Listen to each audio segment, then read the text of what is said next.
This is a full story. Kitten wishes you all a happy and enjoyable story. Hailey, the New York socialite, is my girlfriend and also my boss. We've been in a secret relationship for 5 years, and I've done everything I can to help her establish her position in the company. Yet, she's engaged to someone else. Of course, I'm just a poor guy with no background. How could I ever be worthy of her? I was heartbroken and quit my job. She panicked, called off the engagement the night before the wedding, and begged me not to leave. But by then, I already had someone new. It's been almost a year since Hailey and I broke up, and now her pregnancy test report shows she's over 2 months pregnant. On the night of the April Fool's Day team building, you got drunk, and I had to take you back. I rubbed my head, vaguely recalling that something like that happened. Waking up in a messy room after a night of drinking, I instinctively wanted to apologize, but my mouth shut faster than my thoughts. Who is Hailey? After all, the top successor of the Galaxy Group, someone who would never let anyone take advantage of her. That night, was it intentional? Hailey tapped her pin on the table, not denying it. Hailey had been suppressed by her stepmother for years. A business marriage would add strength to her control over the group's largest subsidiary. As both an employee and a man, Hailey was never fully satisfied with me. When I realized she wanted our relationship to be a secret, I decisively broke up with her and started privately contacting headhunters. I only made one request: to move as far away from Hailey as possible, preferably out of New York. At this point, Hailey wasn't angry when I questioned the child's paternity. She suggested genetic testing and amniocentesis. Though I didn't know much about obstetrics and gynecology, I understood that DNA testing during pregnancy carries some risks. I didn't want to force her into anything, but at the same time, I knew Hailey would never marry me. Not until she had taken care of her competition and fully controlled the Galaxy Group. So, what should we do about this child? She handed me the test report, and it was clear she wanted more than just me to stay. Having the child is fine. In a business marriage, mutual tolerance is key. Besides, this child could be the eldest grandson of Galaxy Group. Hailey said seriously, sipping her coffee, treating the unborn child as a bargaining chip in the family's internal competition, and she saw nothing wrong with it. I wanted to say that we've broken up, and it's not appropriate for her to keep the child. I also wanted to say that I'm just an ordinary man with no ambition to be a backup. After struggling to swallow twice, I had barely organized my words when Hailey cut me off again. What conditions are they offering you? I'll double them. I thought I was making a career change on my own, but it turns out I was already under her watch. Looking back to when I first met Hailey in college, I had already been completely entangled by the rope that was her. During my sophomore year, I officially met Hailey at a student council dinner. Hailey was a prominent figure at Jing University, someone who could afford a limited edition luxury car to and from school, rich and powerful. But I spent all my time in the library preparing for graduate school and knew nothing about that. At that time, Hailey was in a bad mood due to family disputes, and no one dared to offer her a drink. She was a bit ignored. I was the only one, a fool, who downed a full glass of Martell in front of her. I wanted to impress Hailey, hoping to increase my chances of becoming the vice president. If my graduate exams failed, at least I could have experience as vice president and secure a decent offer through campus recruitment. Who knew that by the end of our drinking contest, I ended up in that long limousine, spending the wildest night of my life with her. After becoming vice president, I learned about Hailey's untouchable aristocratic identity. It's best not to mention the drunken incident. In the student council, Hailey never treated me as an outsider. My roommates often joked that I was her accessory and encouraged me to pursue Hailey, but I shook my head at the suggestion. The gap between us in reality was too large to bridge with effort until just before my graduate exams. Hailey, as the favorite student of her professor, promised to help me by giving me a good impression. The catch? I had to be her underground boyfriend. I knew her marriage was constrained by family obligations. The underground boyfriend role would only exist as gossip, like all her past exes, but I agreed. I told myself it was to help with my graduate studies, but in the quiet of the night, as I held Hailey, I had to admit that I found her irresistible. Since then, Hailey easily took control of my life. During my graduate studies, we were in the same field, and before I even graduated, she was the first to extend an olive branch on behalf of Galaxy Group. We've been in this unacknowledged relationship for 5 years. Whenever old classmates enthusiastically recommended me potential partners, I could only smile awkwardly and turn them down. Meanwhile, Hailey's business matchmaking was frequent. There were many times I stood at the cinema entrance, holding a box of cold popcorn, waiting for Hailey to choose a suitable match from a group of eligible men. Then came the breakup call calls, sealing my fate. But every time, she came late, apologized with a kiss, and made up for it with a passionate night. This went on until the 5th year, when I saw her take control of Samsung culture and gain significant influence in the H family. I thought maybe this would be my last chance to win her back, but I didn't expect that on my birthday, Hailey would hang me on the gallows. That day, I prepared a feast of Hailey's favorite dishes, bought the largest diamond ring I could afford, and hoped to propose as a birthday gift. But instead, I received a luxury Lang watch and a message from her. Something urgent came up. I'll make it up to you later. If it weren't for the media in New York working overtime that day, I wouldn't have known that she was the star of New York's most extravagant engagement party. That night, I ate all the cold food alone, felt sick to my stomach, and went to the emergency room. When I came out of the hospital in the morning, I tried to return the diamond ring, only to be told it couldn't be exchanged unless there was a quality issue. What kind of damn life is this? I sold the ring to a newlywed couple without caring if it would affect their happiness. After moving out of Hailey's private residence, I rented a luxury apartment across from the office building. After giving up on love, I focused on making money, keeping a clear line between work and personal life. At least when I left Hailey, I didn't want to feel like a loser. With ingredients in hand and a box of sparkling wine, I walked into the elevator but didn't notice anyone. Just as I was about to ask for help, a woman suddenly exclaimed, Sorry.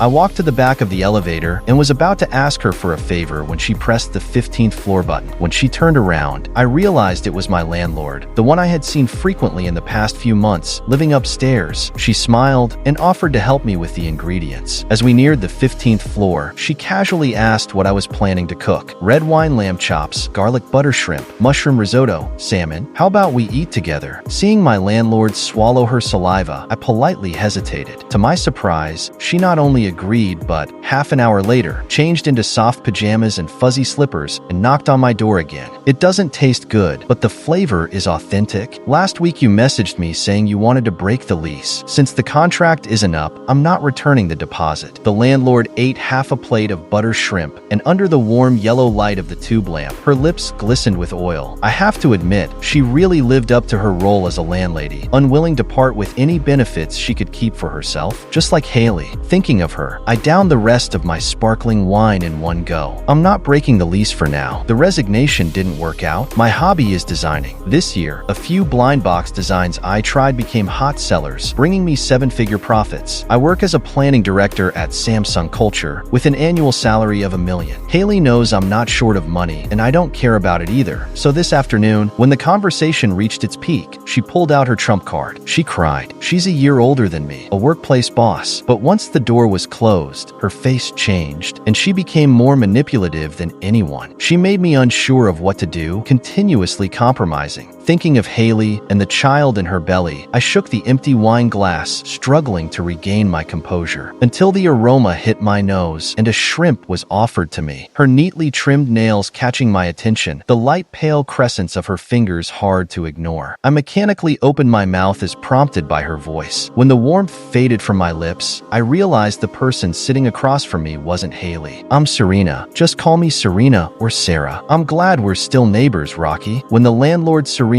reached out her hand again, I thought she was going for a friendly handshake, but to my surprise, her right hand was in a fist. I quickly curled my fingers to avoid the clash. I didn't even notice if the sparkling wine I bought was too strong today. Serena's eyes curved with a smile, her lips slightly lifted, and her expression reminded me so much of Hailey during my graduate years. After being with Hailey once, I could find traces of her in every girl I interacted with. Whether it was her eyes, her smile, her voice, the more fragments I collected, the harder it became to forget the complete and vibrant version of her. I realized the poison named Hailey had already deeply embedded in my lungs. When Serena took a tissue to help me wipe the butter from the corner of my mouth, I instinctively turned my head away to avoid it. Serena bit her lip, as if trying to suppress a laugh, then pushed the tissue box towards me. At almost 30, avoiding intimacy must have made me look like a kid in her eyes. In an instant, I felt the pressure of being controlled. As the alcohol surged, I grabbed Serena's hand. hand. The harder she tried to pull it back, the tighter I held on. Before she could even have a sip, a blush had already spread across her cheek, making me uneasy. Ding dong. The urgent sound of the doorbell extinguished the room's intimacy. Serena pulled away, and I hastily stood up, steadied the wine glass, and rushed to open the door. A flushed face appeared behind the cashmere scarf. How did Hailey suddenly show up? Leaving Hailey's office earlier, I had asked if she wanted to have dinner together, but she had declined, saying she had a family dinner to attend. Old man's out fishing and won't make it back, so I'm here to keep you company. I guessed you made my favorite butter shrimp. I can already smell it. Hailey stuffed the red wine bottle into my arms and walked past me, heading straight for the foyer to look for slippers. Do you have a guest? Serena, who had somehow put on an apron and rubber gloves, was standing by the kitchen. Hailey's smile froze in an instant. She didn't bother with her slippers and stomped past Serena, heading straight to the dining table. She brought with her the chill of winter, immediately dispelling the warmth in the room. I hadn't expected Hailey to show up unannounced. It had been a year since we broke up, but seeing her walk in while I was with another woman still made me break out in a cold sweat. However, the disaster I had imagined never came to pass. Hailey simply poured herself a glass of sparkling wine and sat on the couch. When I saw her reaching for the wine, I wanted to stop her, but she coldly silenced me. Is she your girlfriend? It seemed that Serena's homeware and slippers made Hailey misunderstand. I quickly explained that she was my landlord and we were just having a meal together. Rocky, can't you afford the rent anymore? My face flushed. It was the first time Hailey had embarrassed me in front of others, but this was definitely not the time to argue with her. I signaled to Serena to leave first, but she took off her apron and gloves and sat across from Hailey, leaving me unable to distinguish who the actual hostess of the house was. Rocky, isn't your lease signed under single? When Hailey heard me introduce Serena as a company boss, she put down her wine glass and stood up, brushing past me with her lips tightly pressed together, her eyes red. I had upset her. The elevator doors closed early, and in a rush to catch up with Hailey, I sprinted down the fire escape, bounding down the stairs. As I burst out of the building, I saw snowflakes starting to fall. The black luxury car was parked nearby. Hailey walked quickly on the roadside, her high heels leaving faint impressions on the ground, making me tremble in fear. I blocked her path, signaling for her to get in the car. But when Hailey got stubborn, no few sweet words could soothe her. She lifted her foot and pressed the heel firmly into my shoe. I winced in pain but didn't dare move, extending my arm to protect her waist, fearing she might lose her balance and fall. If it had been in the past, I would have picked her up and forced her to calm down. But in the crowded street, in front of all those onlookers, I could do nothing. Any misstep could be a disaster for Hailey's career and reputation. Hailey slapped me on the neck, her voice choked. Rocky, you've grown wings and dared to find another woman? Get away. She shoved me, and I staggered but managed to regain my balance. I didn't look at Hailey as she walked away, my head down as I rubbed the snowflake that had landed on my eyelash. The snow had already covered the cobblestone path with a thin layer of white, and more snowflakes, like grains of salt, fell on my heart, on the wound that hadn't healed. There were too many imbalances between Hailey and me. The one-sided compromise had already made me lose too much of myself. I had thought countless times, if Hailey were just an ordinary girl, would I still keep compromising like this? The answer would only disappoint. Who could truly face the despicable self hidden deep inside? I lifted my foot and started walking towards the apartment. I walked slowly, thinking about many things. I had to talk to Serena again about breaking the lease, check out a house in the south, make sure it wasn't too damp, and I still needed to get in touch with old classmates, familiarize myself with the atmosphere of foreign companies. A sharp screech of brakes behind me broke my train of thought. I looked down at the falling snowflakes. With the slippery road conditions, I knew it would be hard to stop a car completely on time. That's why accidents are common on snowy days. An accident? I looked to the side and saw a long line of cars. Many drivers had poked their heads out of their windows, looking in the direction of the screeching sound. I turned around and saw the direction Hailey had left in. I accompanied the driver to take Hailey to the nearest hospital. Hailey was knocked to the ground by a car that couldn't stop in time. Though there were no visible injuries, her face was ashen and she didn't look fine at all. She kept her eyes closed, clutching her belly tightly, and my heart, which had been hanging by a thread, was suddenly squeezed again. When the doctor said the baby couldn't be saved, Hailey cried twice and then lost consciousness. Are any of you family? Please sign here. near. My arm was halfway raised, about to step forward when a man's voice at the end of the corridor beat me to it. I'm Hailey's fiancé. The driver had notified the H family, but the first to arrive was him. I watched the man run out of breath. After signing, he continued to ask the doctor about the situation, his concern looking sincere. This was Hailey's fiancé that she had mentioned, someone she didn't see often, her marriage arrangement partner. The anger of being deceived and the cold wave of uncertainty churned inside me, numbing me in this torment. The man, upon hearing that I was the planning director of the company, expressed his gratitude politely, saying that I had helped by sending Hailey to the hospital. He was the one who could openly stand by Hailey's side and sign for her. I even had to hide my concern and keep it confined to the subordinate-supervisor relationship. As I was about to leave, I was blocked in the hallway by the H family members who had just arrived. The people were Hailey's stepmother, who was also a company director, and her 2 children. Hailey's stepmother looked a bit surprised when she saw me, threw me an ambiguous glance, then went straight to the VIP room to wait. Hailey's younger brother stopped me. "Mr. Rocky, right? I've heard of you. My sister always spoke highly of you as her capable assistant. To be praised like that by her, no wonder even headhunters offering double the salary can't poach you." Tony's voice wasn't loud, but his tone was strange, making people uncomfortable, especially in front of Hailey's fiancé. Hailey's biggest competitor was this half-brother, but because she was more favored by the old man, she always had the upper hand over Tony. And the real factor that cemented her position as the first heir was this marriage arrangement. I sucked in a cold breath. I couldn't afford to hold Hailey back at this moment. Just as I was about to defuse the awkwardness, the fiancé walked over. "Hailey often mentions you, Mr. Rocky. Thanks to you, she's had an easier time at work. If there's a chance, let me buy you a drink to formally thank you." Even after leaving the hospital, I still had that image of the man in my mind. His serious face, his sincere tone, without a hint of sarcasm. How did Hailey find such a genuine man among the spoiled rich kids in New York? It was rather laughable to think about the years of my own efforts. I sat under the apartment building and finished a can of beer. My thin loungewear was covered in snow. My hands and feet had already gone numb, and when I stood up, I walked like a crooked tree. I leaned against the wall and made my way back to my apartment, where the dim light made it hard to see. Only the faint glow from the living room fireplace drew me in. I sat down in front of the sofa, letting the warmth melt the snow, soaking my clothes. I lowered my head, unable to tell whether the wetness on my cheek was from the snow or from my tears. Rocky, heroes have always struggled when it comes to women. You're just a bear of a man, better off staying out of it. In this life, I have a house to live in, a car to drive. What more could I possibly ask for? Everything I once worked for and dreamed of, I now have. Greed is never good. Chasing after a mirage of the moon from the water, only to lose the entire starry sky. I couldn't help but let out a bitter laugh in the silent room. At that moment, a pair of soft arms wrapped around my neck, and the warmth seeped into my skin, instantly filling the emptiness inside. Then I heard a soft, wet voice near my ear, sending shivers down my spine. "You're finally back." It felt like being in a frozen snowfield, seeing the fire burning in the distance. Yet no matter how hard I tried, I couldn't get close enough to feel its warmth. I closed my eyes, shedding my cold, stiff clothes, and reverently, like a newborn before a deity, I drew near. Then the fire ignited on my cheeks, shoulders, and torso. High heat, intense warmth, making me constantly feel like I was about to melt. I sweated it all out, so thirsty that each breath felt like swallowing sand. When warm water finally entered my mouth, I let out a long sigh of satisfaction. A few rays of morning light slipped through the curtain gap into the room. I opened my eyes, bearing the headache, and saw several items of clothing on the carpet in front of the sofa. A pillow had fallen by the bed. I turned my gaze away and felt a woman's body pressing against my arm, tickling and numbing. It was the landlady, Serena. Once again, it was a drunken mistake. I placed my other arm on my forehead and, after a long while, accepted the reality. I prepared a simple Western-style breakfast, and Serena ate it with great enthusiasm. Since Hailey had strict body and health management in the 5 years we were together, I had grown accustomed to eating low-oil, low-salt meals. I lived in Germany for a few years. If I get the chance, I'll let you try my cooking. I sipped the hangover soup, somewhat absent-minded, unsure if I should visit Hailey in the hospital. My phone rang several times, and it was only when Serena reminded me that I snapped back to reality. "Boss, bad news. Tony is about to take over the company and has already sent people to clear out Hailey's office." Taking advantage of her vulnerability, Hailey's situation was now in serious trouble. Her years of work at Samsung Culture might be ruined. If she loses in this family battle, I can't can't even imagine what she'll become. I had no time to prepare, so I quickly told Serena and rushed out the door. The office of the general manager of Samsung Culture was just a street away. I pushed past the two people blocking me outside and walked in to see Tony, his shiny leather shoes placed on the desk, spreading his arms towards me. "Mr. Rocky, welcome. Are you here to issue a challenge or to surrender?" Samsung Culture Company controls a tenth of the national cultural and entertainment activities, from the country's first spherical grand theater to fields such as film, publishing, esports tournaments, and more. It also ranks among the top 3 in the latest employment intention report for fresh graduates. Only by managing this subsidiary well can one prove their capability to take over the entire Galaxy Group. But on the night Hailey had her accident, 2 of the company's pending films were blocked. A certain publication was accused of plagiarism, and the upcoming national top-tier gaming tournament was hijacked by a competitor. This was clearly a premeditated power grab. Looking at Tony, whose gloating was obvious on his face, I even began to suspect that yesterday's car accident was the spark they had arranged. "Tony, what are you saying?" "The company's business is in trouble, and as the planning director, it's my responsibility to solve the problem. Otherwise, how would I justify the salary Hailey's president pays me?" I retorted to Tony's sarcastic remarks from yesterday, neither soft nor hard, wondering if he had planned ahead for this moment. If I backed out now, I'd be leaving Hailey in the middle of the enemy's forces. Whether as a longtime lover or a comrade in arms, I could not retreat a single step now. Seeing my firm attitude, Tony himself lowered his posture, stood up, and led me to the sofa, even brewing a cup of tea with his own hands. "Rocky, as a competitor, I truly admire you. But as a man, I don't really understand why you're willing to be manipulated by my sister like this. With her methods, even if she says the child is yours, it wouldn't be surprising." Tony pulled out a pile of flattering photos, showing Hailey with her fiancé entering a 7-star hotel in the south. They kissed by the infinity pool, strolled hand in hand through the old city. It was clear they were a couple deeply in love. I tightened my grip on the teacup, not even noticing my fingertips had turned red from the heat. But maybe when it comes to the child, she wasn't joking. Perhaps she's just holding on to the last bit of hope. If what she said this time is true, maybe there's still a chance for us. Tony wasn't as dissolute as he appeared. Seeing that offering me rich terms didn't make me waver, he shifted his strategy. "Rocky, it's clear you care for my sister. Then you must know that as long as my sister is the first heir to the group, you two will never have a chance." I brought the tea to my lips. At first, it was scalding as it touched my mouth, but once it passed my tongue, all that was left was coolness and bitterness. Yes, I knew. Compared to being my wife, Hailey was determined to take the Galaxy Group, and what I can do in the end may just be to help her achieve that. I turned the cup upside down on the tray, stood up, and fastened the last 2 buttons. "Tony, thanks for the tea. By the way, before I came, I contacted the agent of a world-renowned pop star who is preparing for a world tour. He was happy to make Samsung Theater the first stop on the tour, conveniently filling the gap in the gaming tournament. See, solving the problem isn't that hard." I appeared at ease, but in reality, the crisis Hailey was facing was far beyond what my connections could solve. Yet Hailey had tricked me into meeting the one person I despised most, under the pretense of finding an ally. It's the chairman of the competitor company, Sam. This woman has used cooperative projects as leverage, and I don't know how many high executives in New York she has blackmailed. When I was a newcomer in the business world, I was constantly harassed by her and publicly humiliated her. In the end, I was retaliated against. I was taken to Chairman Sam's private residence by her bodyguards, where she forced me to kneel and eat food she had regurgitated. My resistance led to a brutal beating, and I ended up in the hospital for an entire month. Hailey knew all about this, and over the years, she had tacitly allowed my targeting of Chairman Sam. But now, she was coaxing and lying to me to meet Chairman Sam, just so there wouldn't be one more opponent. What I had resisted as a rookie 3 years ago, she now wanted me to compromise on. In this banquet of intrigue, I managed to obtain information beneficial to Hailey. But when I got home and stood before the mirror, that mechanical fake smile on my face was still hard to get rid of. Now, Hailey should be satisfied, right? After Tony took control of the company, he set numerous restrictions on me. With a traitor inside the planning department, it took twice or even 3 times the effort to properly resolve a single issue. I worked until the very last moment today, and as I neared the apartment building, I glanced at the flower bed still covered in unmelted snow no and took out my phone. The chat page with Hailey was still showing my messages from this morning. How are you feeling? When are you being discharged? Anything you want to eat? There was a street vendor nearby, and it wasn't too late. I picked up a freshly roasted potato and tucked it into my coat, heading toward the hospital. The hospital was just 2 intersections away. If I walked too quickly, the potato would still be too hot to eat. If I walked too slowly, the taste wouldn't be as good once it cooled. When I reached the VIP ward where Hailey was, I took the potato from my coat, and the temperature was just right. The public area was quiet, and as I passed by a hospital room, I heard Hailey's sobs. Her fiancé was there too. The old man still hasn't woken up, and Dad is supporting that woman. This car accident must have been arranged by them.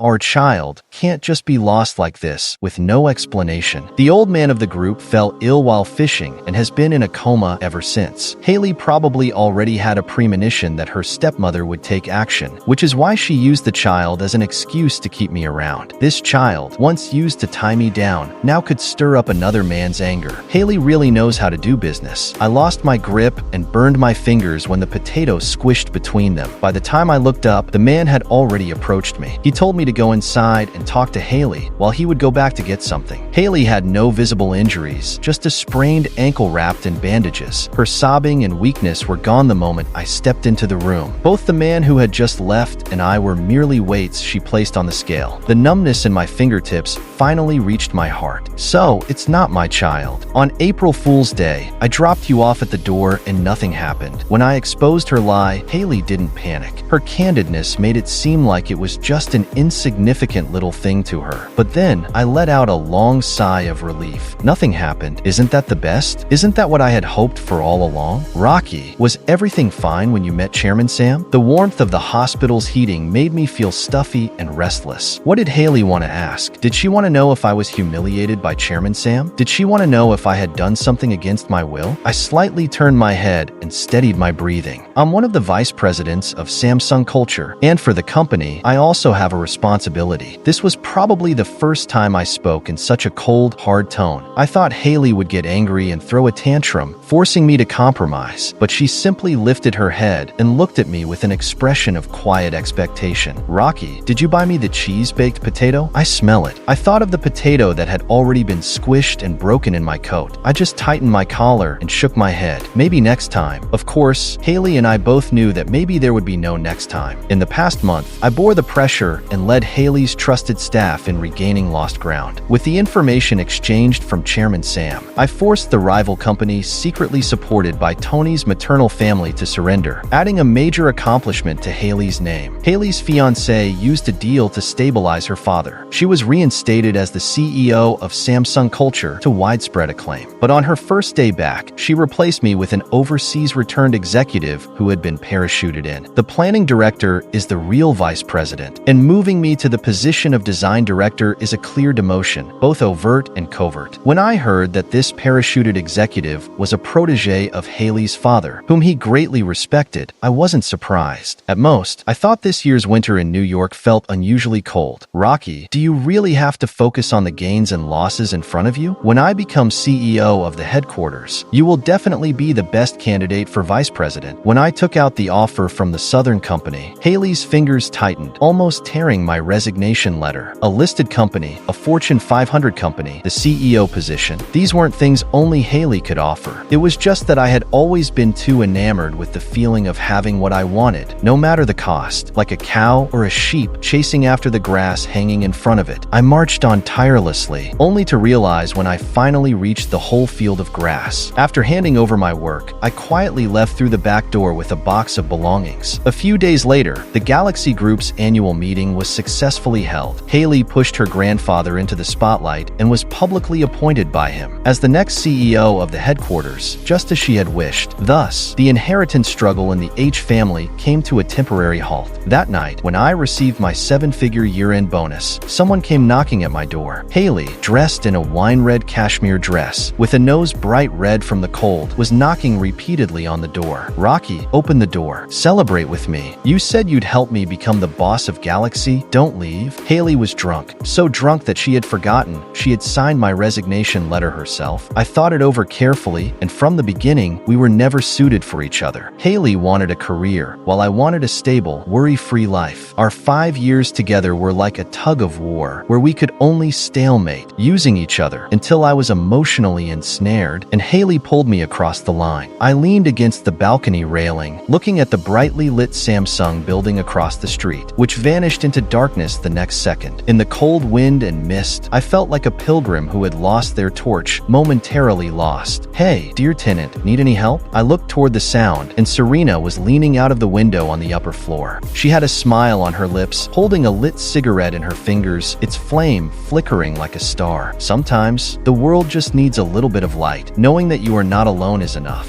Serena had the apartment manager go upstairs, lie that I hadn't returned, and persuaded Hailey to leave. She then brought 2 large bags of things and knocked on my door. "The German sausages are excellent. Today, I'll make my signature curry sausage and roasted pork knuckle. This dish is tough, right? And I made black forest cake. Don't judge it by its appearance. The taste is definitely up to par." Finally, Serena took out a few bottles of wine and placed them on the dining table. Of course, there's also my favorite dark beer. We both wrapped ourselves in blankets and set the meal on the balcony. I ate the slightly burnt sausage, listening to Serena talk about the past. "My family was one of the first to build in New York, and you guessed it right, this entire building belongs to me." Serena went to Germany for her undergraduate studies and married a local professor for love. Because she was an only child, her parents disapproved of her marrying so far away, and she had a falling out with her family. It wasn't until the pandemic hit that her parents, due to their old age, didn't survive. Serena raised her bottle and drank too quickly, choking and turning red in the face, before slumping into my arms with a blurry smile. "Rocky, do you know? April Fool's Day was the worst day I've ever had. Fortunately, I met you. I never expected that the person on April Fool's Day would be her. I had completely forgotten, but I was truly an irredeemable scoundrel, Rocky." When Serena kissed me, reeking of alcohol, I hesitated but couldn't pull away. A night of drunkenness turned 2 lost hearts into brief stopovers on the journey of life. As dawn approached and the drunkenness wore off, I sat on the bed in my robe, lost in thought for a long time. It wasn't until I heard the sound of a lighter behind me that I noticed Serena, leaning against the headboard with a cigarette in hand. "Sorry, Rocky, my divorce case isn't finished yet." I rolled out of bed, using the excuse of a morning run to escape the awkwardness. "Both of them are like this. What exactly do they think of me, Rocky?" When I returned, drenched in sweat, I saw Hailey leaning against the door, her eyes clouded from a hangover, her hair and clothes in complete disarray. My first reaction was that she had been robbed, but then I noticed she was still holding a limited edition bag worth hundreds of thousands. After asking the butler and reviewing the surveillance footage, I learned that Hailey had returned in the middle of the night and waited at the door. In the morning, I had left too hurriedly to notice her, and when Serena came out later, she ran into Hailey. Both of them were drunk, and after a few words, they started fighting. One was the heir of the group, and the other a rich local woman, and the fight was evenly matched. Although neither was hurt, if the media got hold of it, it would definitely become New York's top gossip. "Rocky, just one more year. Will you wait for me? I know you love painting and design. I just want you to do what you like first. I'm not trying to replace you. I promise, I will never marry another man." I took Hailey downstairs. Since the driver was too scared to intervene, I contacted her fiancé. When he arrived, he overheard that conversation. But this time, it wasn't me who should feel embarrassed or awkward. I calmly handed Hailey over to him, and when he thanked me coldly, I casually waved it off. I thought I would be confused and struggling before leaving. But when the new company sent me the flight tickets and accommodations they had arranged, I saw a video where the balcony facing the sun and sea was several meters long, and I could almost feel the enticing warmth. In the next 2 days, I packed everything I needed to take with me. I sent Serena the move-out date, but didn't get any reply. The attitudes between us had already said everything. There was no need for further explanation in the world of adults. On the day I left, I saw Serena again downstairs in the apartment building. She had just finished working out, and her body was still steaming as she stood by the street. "You seem to really like your boss. She has feelings for you too. Why not try again?" I won't be ashamed to say that if Hailey came with a household registration book asking me to marry her right now,